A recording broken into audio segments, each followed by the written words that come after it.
Select the major product of the following reaction. So in this reaction, we are starting with a ketone, and we are reacting this with a secondary amine under slightly acidic conditions. That's what this trace acid means, is that it's just slightly acidic. And so this is really similar to the reaction of an aldehyde or a ketone with a primary amine, which we saw in a previous video and drew the whole mechanism for. So I am going to go right to the shortcut for this one. The whole mechanistic steps are the same except for the last step. So I am going to go to that last step. And so what we saw with a primary amine is that you could just imagine that the nitrogen basically snapping in place where that oxygen is, so that you end up with a carbon-nitrogen double bond. So we can draw that. That's actually going to be our initial product. So let's go ahead and draw that. It's just not going to be the final product, and we'll take a look at why. So here's where we had our ketone. So instead of a double bond to oxygen, we're going to put a double bond to that nitrogen. And so the reason why this isn't our final product is because if you look at this nitrogen, it's got 4 single bonds, no lone pairs of electrons. That means this nitrogen has a positive charge. And so when we saw with a primary amine, we had another, primary amines are NH2, so we'd have another hydrogen to remove. In this case, we don't have another hydrogen to remove.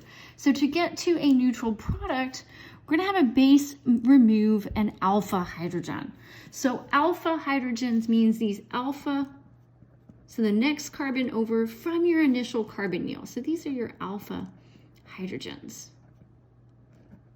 So to locate those hydrogens on your product, you might want to highlight where your carbonyl carbon is, right? That's where you have your double bond to nitrogen. So this was the carbonyl carbon.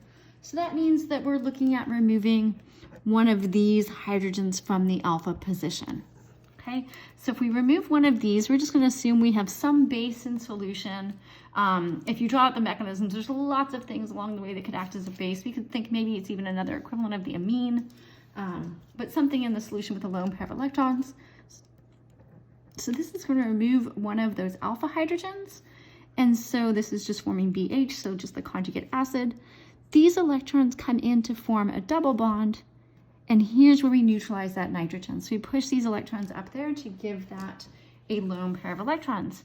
And so if we look what we formed, let's draw it down here, and then see if we can pick it out of our selection of choices. So we have that. So we've got a double bond to the nitrogen. No, we don't have a double bond anymore. We have a single bond to that nitrogen because we just got rid of it.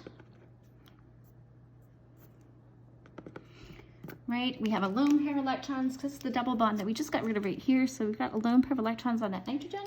And where we have a double bond is between these 2 carbon atoms. So this is something with an alkene and an amine. So this is known as an enamine. So when you take an aldehyde or a ketone and you react it with a secondary amine, your product is going to be an enamine. So you want to see which one this matches. And although it's slightly turned around, hopefully you can see that this is the same. So this is our answer here in B.